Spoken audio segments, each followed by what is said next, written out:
A very good relationship. In fact, I'd say that we have a great relationship. And relationships have some things at their base that we have to think about. We invest time and effort with each other in sustaining that relationship because it's not always easy. We get challenged by the outside world, we get challenged by events, and we have to keep working at that relationship. But there's significant goodwill. So we're working together always in goodwill, and we're prepared to listen to each other and to listen to each other's viewpoints. And that's very important. We need to understand your culture, your religion, your view. You need to understand how police work. And I think one of the things I often say is police are one of the most conservative arms of government.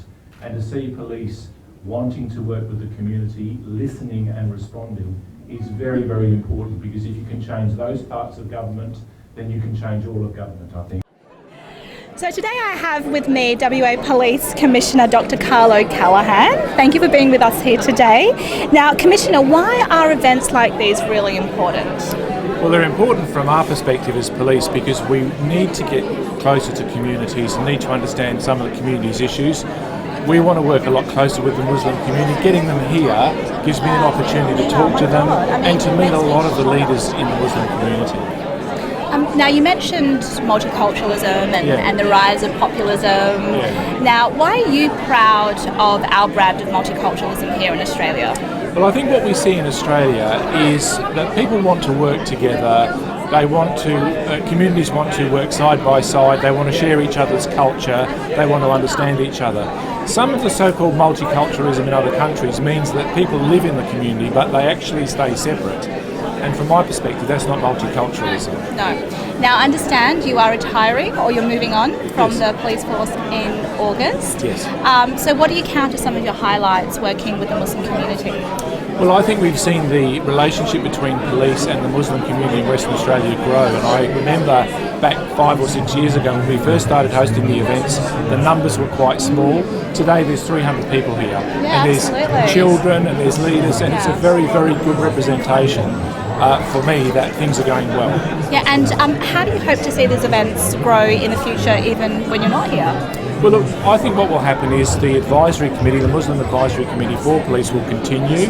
Police will continue to respond, and I think as the community see police working more closely with them, they'll want to be more involved in these events, and they'll get bigger and bigger over time.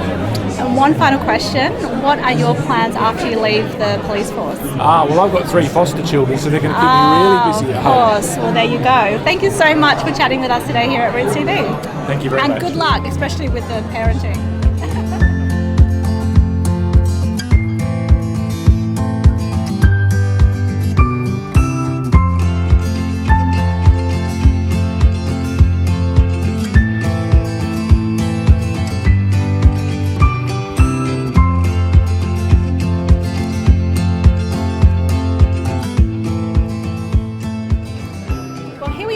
With our keynote speaker, Deputy Principal of the Australian Islamic College, Tony Picosali. Thanks for joining us here at Leaders.The. Thanks, Aisha. Really enjoyed your speech. That's good. Now, you talked a lot about engagement, so between the WA Police and the Muslim community. How important are events like today in furthering that? Well, in a simple term, very important. We, as a community, as a Muslim community, or as members of the Australian society, we don't live on an island. We can't live in a bubble. We are part of the society, and we face issues like everybody else in tandem with other complications due to the nature of the world today and globalisation, etc.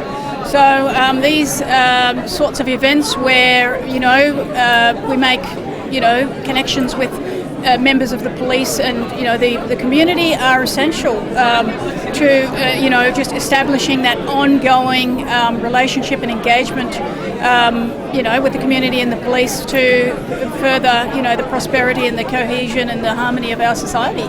Yeah, excellent. Now, you're also a member of the Muslim Community Advisory Group with WA Police. So tell us how you have personally seen initiatives develop during your time on that group and how events like this have grown.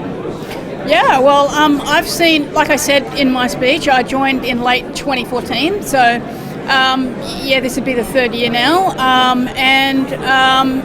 mean, clearly I wouldn't still be in it if I didn't think that there wasn't great value in it. I think that pretty much everything that every initiative I've brought to the table in those meetings has been brought to fruition. So mainly the initiatives that I've put forward have involved youth, Muslim youth. In terms of careers within the police, broadening the diversity of the police force and also giving young Muslims opportunities to feel a part and parcel of the society and feel that they can make a positive contribution to the society and be part of the upkeep of, peacekeeping and maintaining, a lawful and civil society. I think that does a lot for the self-esteem of a young person to feel that they can actually contribute in that way. So that's been one of the key areas, as well as, utilising the police in areas such as drugs education.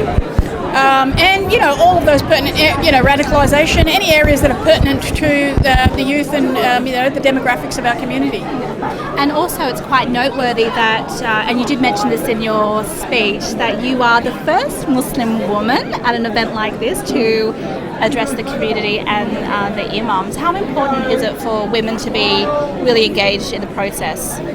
Well, it's about time. It's about time that there's an official recognition that we have just as much, if not more, to offer than our male counterparts. I think that my education and my experience and what I can contribute to this particular sort of area of engagement, be sad if that was overlooked, and I'm proud. I'm proud that it wasn't, and that people recognise that contribution was there to be made and opened the door for that to happen. And I think that it sets precedent. So I'm the first, and hopefully I won't be the last. Yeah, I hope so too, and I think you're a great role model, so thank you for contributing to this space. Good luck with all the work, because I know that there are still plenty of challenges ahead, and you did mention that in your speech. So thank you for joining us here today at Brick TV.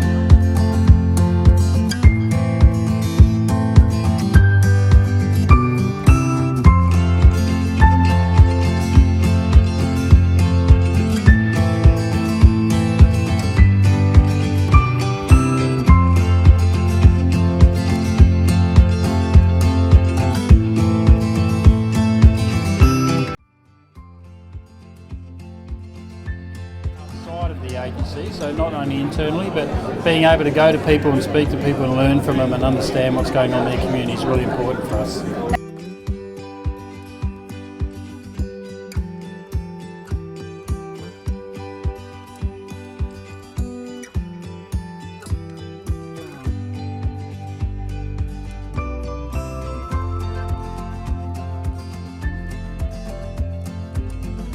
Good morning, Assistant Commissioner Duane Bell. Welcome to today's morning tea. How have you found the event so far?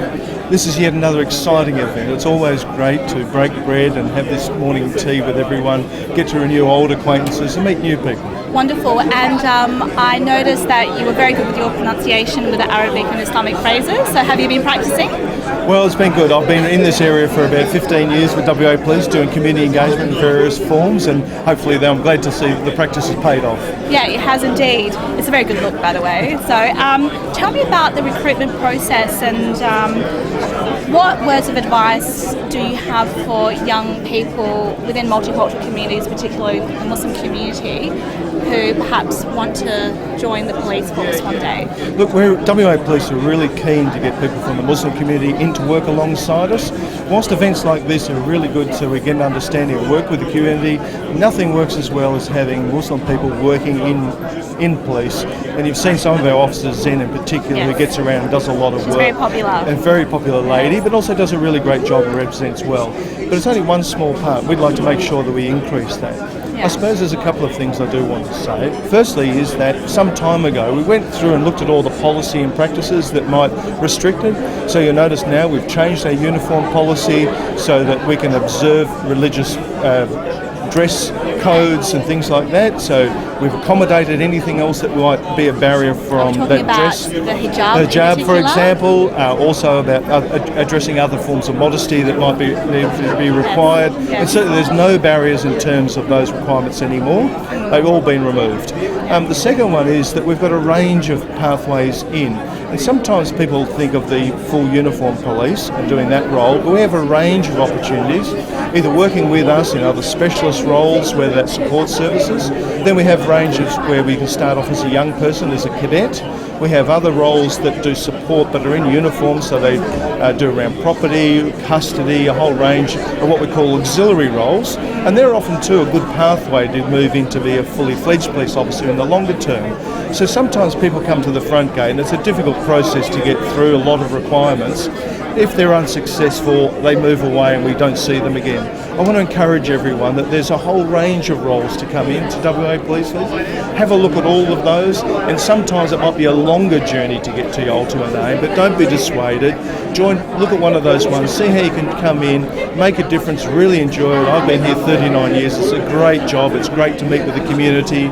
In WA, we think we're quite strong because of our links with the community, and that's one of our core values. And we think that is what makes WA a good employer, and it'd be useful, we think, for Muslim people to then consider the whole range of employment we have. If not one doesn't suit, there might be others around. Thank you so much for enlightening us about how it seems very inclusive and welcoming the police force is and will continue to be. Absolutely will continue. Thank you for the opportunity.